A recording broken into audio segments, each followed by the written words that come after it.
Assalamualaikum warahmatullahi wabarakatuh.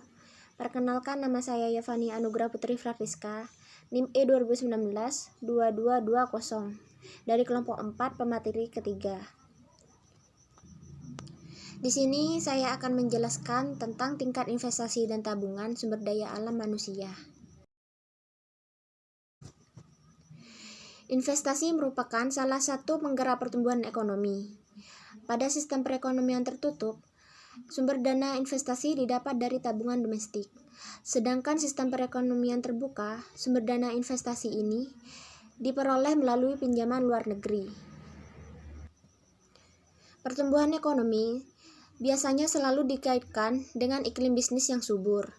Namun nyatanya, hal ini juga tidak luput dari peran investasi dalam pemulihan ekonomi di Indonesia. Bila dilihat lebih dalam lagi, sebenarnya investasi sendiri merupakan akar dari segala upaya demi memulihkan dan menumbuhkan perekonomian Indonesia, apalagi di tengah pandemi ini. Upaya mendukung kondisi ekonomi Indonesia ini tidak luput dari 3 komponen penting, yaitu konsumsi rumah tangga, sektor bisnis untuk investasi, serta sektor luar negeri untuk ekspor-impor. Pendapatan nasional atau PDB sangat erat kaitannya dengan investasi.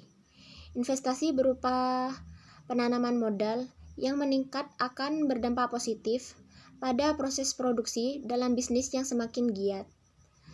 Kemudian juga akan berimbas pada meningkatnya konsumsi rumah tangga. Peran investasi dalam pemulihan ekonomi secara detail. Yang pertama, investasi ini memiliki korelasi positif terhadap pembangunan infrastruktur negara. Yang kedua, investasi akan menumbuhkan iklim bisnis.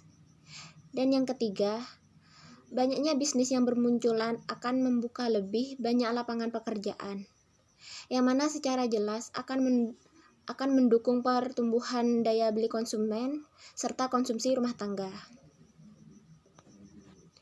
Selain itu, pengembangan sumber daya alam manusia adalah suatu proses peningkatan pengetahuan, keterampilan, dan kapasitas dari semua penduduk suatu masyarakat. Sumber daya manusia dibagi menjadi 2, yaitu sumber daya makro dan sumber daya mikro. Pengembangan sumber daya secara makro yaitu suatu proses peningkatan kualitas atau kemampuan manusia dalam mencapai tujuan pembangunan bangsa yang mencakup perencanaan, pengembangan, dan pengelolaan. Sedangkan pengembangan sumber daya manusia secara mikro adalah suatu proses perencanaan pendidikan, pelatihan, dan pengelolaan tenaga kerja atau karyawan untuk mencapai hasil yang optimal.